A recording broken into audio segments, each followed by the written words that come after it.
In this video, I'm going to guide you through how to do names and formulas for acids. You might remember acids and bases from previous science classes, so we'll just review those real quick here. But an acid is anything that gives off an H plus when you dissolve it in water. Okay, so these would be less than 7 on the pH scale. We'll look at the pH scale in a little bit here. So the lower end of the pH scale would be acids. And we're going to recognize acids by having an H in the formula. So if you see a formula and it starts with an H, you immediately know it's going to be an acid and you have to name it according to the acid naming rules. Since every acid is going to start with an H, that's not going to help determine the name. What's going to determine the name is the anion that the H is attached to. The H will essentially be like an H plus, so it's going to always be attached to another negative, an anion part, that is going to determine the name for the acid. So there's a lot of different examples here of acids. Obviously, there's a lot of acids in sodas. You can have carbonic acid, you can have phosphoric acid, citric acid, acetic acid is vinegar. So there's a lot of different examples of acids, and we'll see more as we go through. Bases are any compound that gives off an OH minus ion when dissolved in water. And that's a simple view of what a base is. We don't need to learn how to do separate naming for bases because most of the bases are going to be named like ionic compounds. So there's not going to be separate naming rules for them. Bases are greater than 7 on the pH scale. They typically feel slippery. They're usually like your soaps and stuff like that. So like ammonia, baking soda, these things are bases. Okay, so this is a picture of the pH scale. All right, you can see that if you're at a pH of 7, that is neutral. So pure water would be at a pH of 7. Anything above that is going to be basic. So sodium hydroxide or drain cleaner is usually one of the most basic substances. But then you can see a lot of the soaps and seawater. These are in the basic region. And then anything below 7 is going to be acidic. So we have our, acid rain, lemon juice, sulfuric acid, hydrochloric acid, so on. All right, so in order to name an acid, there are 3 rules you need to know. These rules are important because they're going to help you determine the correct way to actually go about naming these acids. So the first rule says, if the hydrogen atom in the acid is connected to an anion that ends in "ide," so IDE, then this is the way you would name it. Okay, so remember, all acids are going to have an H in them. They're all going to have hydrogen in them. So it's what that hydrogen is attached to that determines the name. So if it's attached to an element, typically most elements would end in "ide," like chloride, fluoride, sulfide. Okay, these things would end in IDE. If you think back to your ionic naming rules, how the second element, usually these non-metals, would change their ending to an IDE ending. Those are the things you're looking for here. There are some polyatomics that end in "ide, like cyanide, so they would fall under this rule as well. But the rule says this: if the hydrogen is attached to something that ends in "ide," you would put the word hydro, you would attach the root of the element, and then you would attach IC, and then the word acid. So it would be hydrorootic acid. Okay, so some of these roots take a little practice to get used to, but a lot of these elements basically just drop off the end part of their name and they take the base part of their name, and that's the root. Okay, so like I said, there are 3 rules here. So there are ways to help you remember the 3 rules. So for this one, the nice little saying to remember this rule is simply, my ride has hydraulics. And it might not be spelled the way you would expect it, but it works for the rule. So my ride, if the ending of what the hydrogen is attached to ends in IDE, you would do hydroic acid. So if you can remember my ride has hydraulics, that will help you remember this rule. Okay, so now what we're going to do is we're going to try these 2 examples here and see if we can apply the rule. So the first example I see is HCl. As soon as you see that H, the alarm bells should be going off in your head and you should be saying, okay, this is an acid because I see H. Once you see the H starting, you immediately know it needs to be named like an acid. So you always look what the H is attached to. So in this case, it's Cl. That would be chlorine. But remember, if you were naming it in a compound, it'd be like chloride. So this follows rule 1. Hydrogen is attached to something that ends in "ide", so you would name it hydrorootic acid. So the root of chloride is just chlor. So this would be called hydrochloric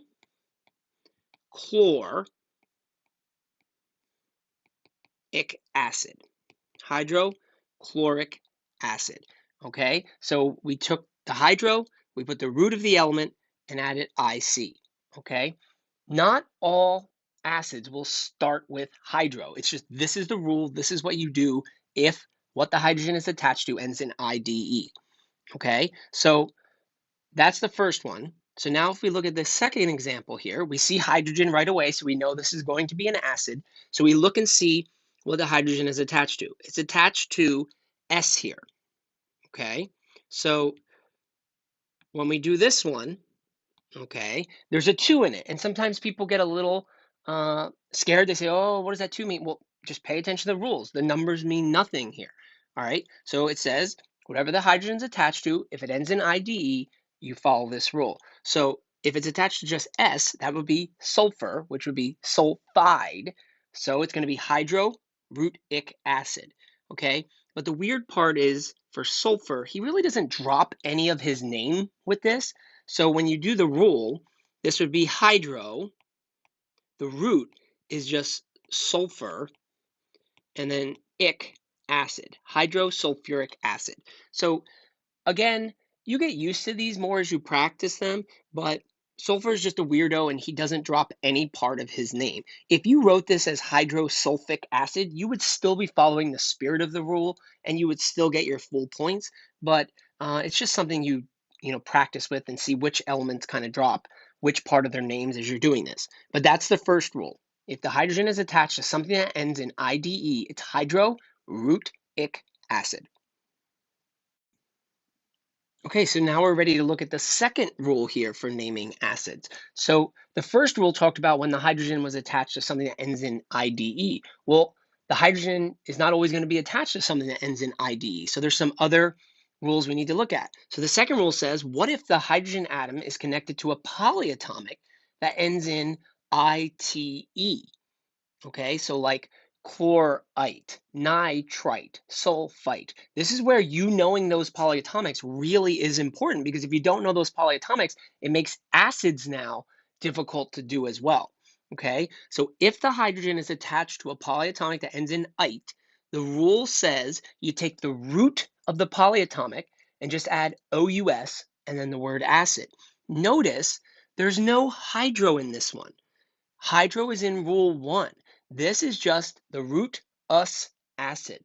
Okay, just because it starts with a hydrogen doesn't mean all acids start with the word hydro.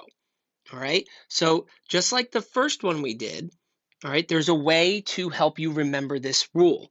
Okay, so what they use, a little saying they use to remember this one is Sprite is delicious. Okay, and this will help you remember this. If the hydrogen is attached to something that ends in ITE, you just name it OUS acid. So Sprite is delicious will help you remember that. So now that we did that one, let's look at these two examples. Okay, so the first example I see is HClO2.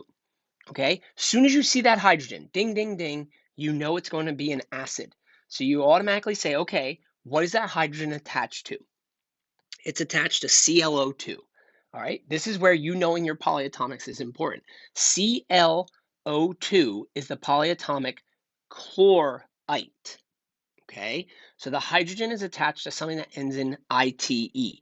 So the rule says you take the root of that polyatomic, so chlorite would just be chlor, and then you add OUS acid. So this is just going to be chlorous acid.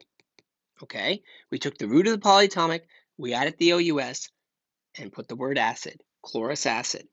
Okay, so now let's look at the second example, HNO2. As soon as you see H, you know it's going to be an acid.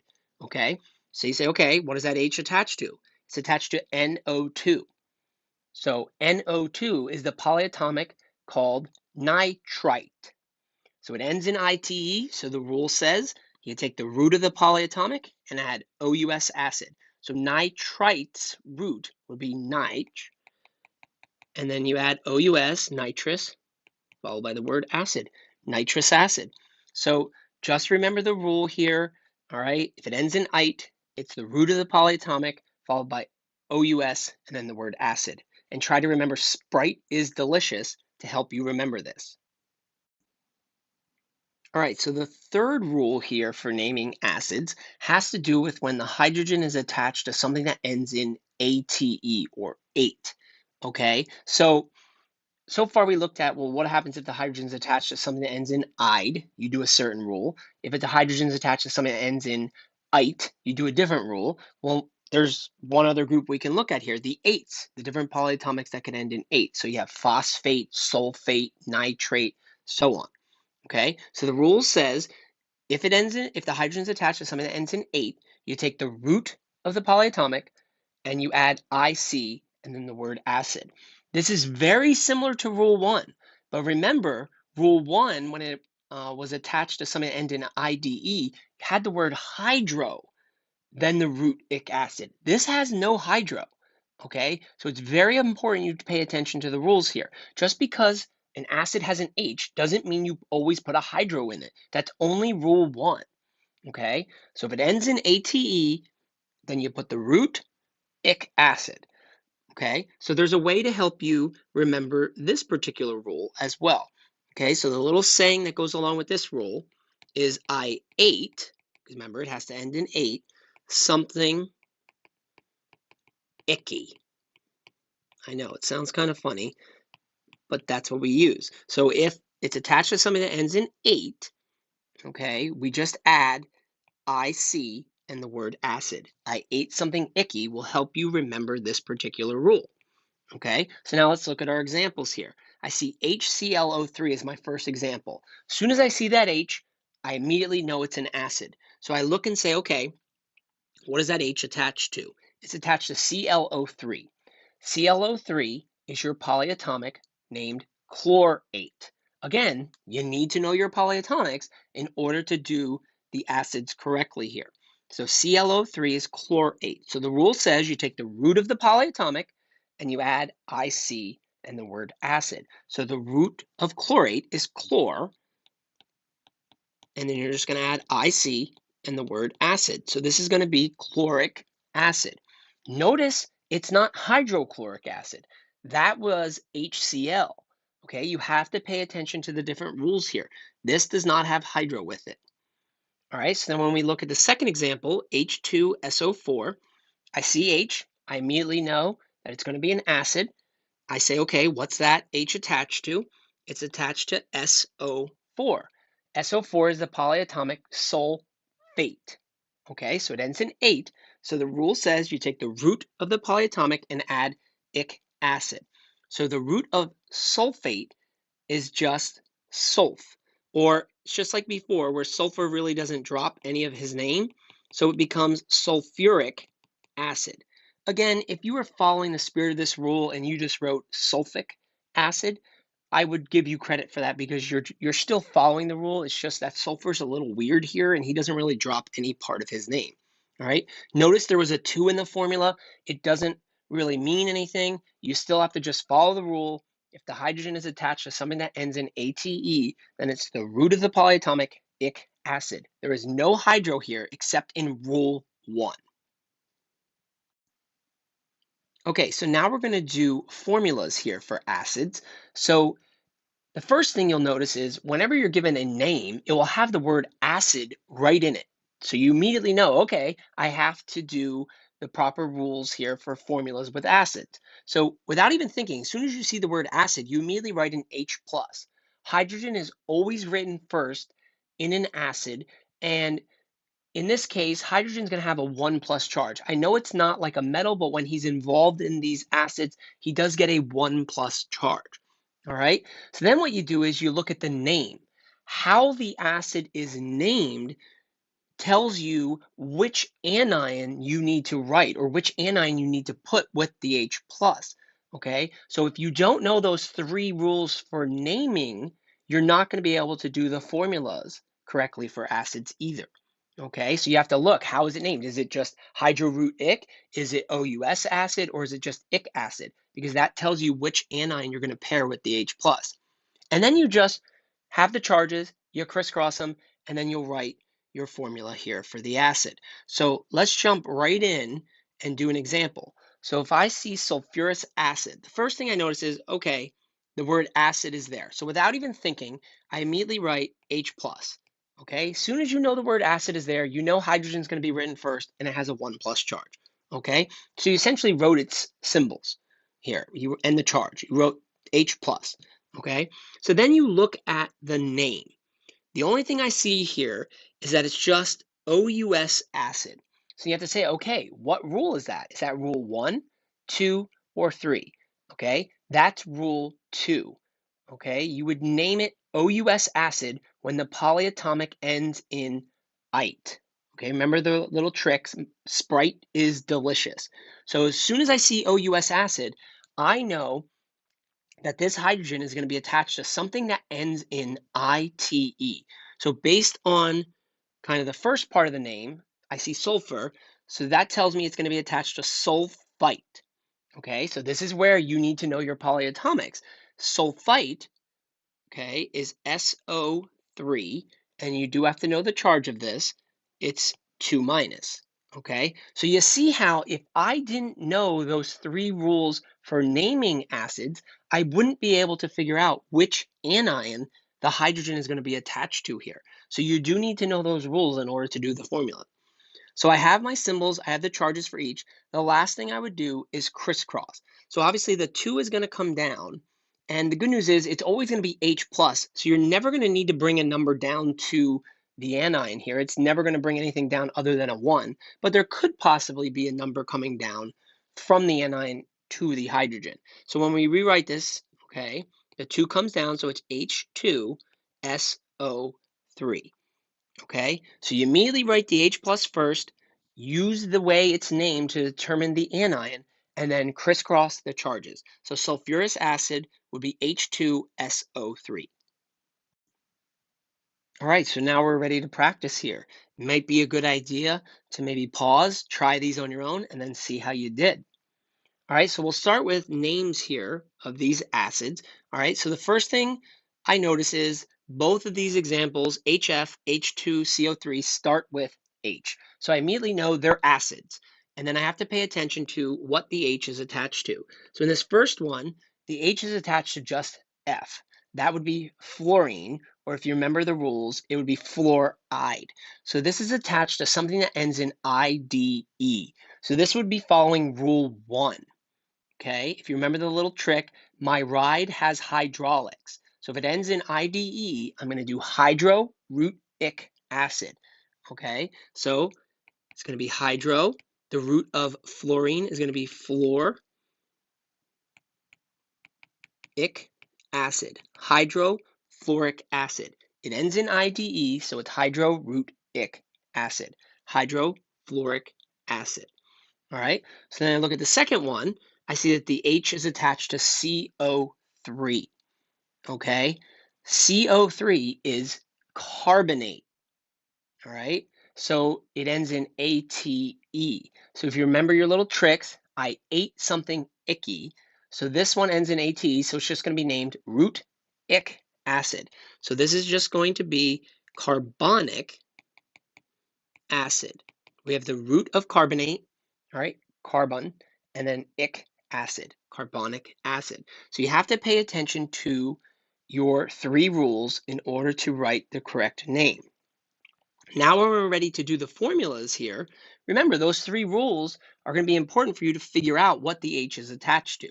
All right, so the first one I see is phosphoric acid. As soon as I see the word acid, without even thinking, I write H plus. Okay, then I see how it's named to determine what that H plus is attached to. All I see here is IC and then the word acid. There's no hydro, so it's not rule 1. So if it's just ic acid, that's going to be rule 3. This has to end in ATE. So the root here is phosphor. So that's going to be phosphate. Again, it's a polyatomic that you need to know. Phosphate is PO4 3 minus. Okay, so you use the name to figure out what the H is attached to. And the last thing you do is just crisscross. So when you do that, it's just going to be H3PO4. The 3 will come down, and the H is not bringing anything down to the PO4. So this would be phosphoric acid. So when you do the acetic acid here, okay, as soon as I see the word acid, I immediately write H plus, and then I look at how it's named. Again, it's just ic acid. There's no hydro, so it's not rule 1. Okay, it's not OUS acid, so it's not rule 2. It's going to be rule 3 again. It's going to end in ate. So when you look at the prefix here, it's going to be attached to acetate. So again, it's a polyatomic that you need to know. Acetate is C2H3O2 1 minus. So when I do my crisscrossing, there's nothing coming down here. The formula of acetic acid is just HC2H3O2. Okay, so that would be the formula here for that one. So you do have to pay attention and make sure you know those 3 naming rules and use the tricks to help you remember them.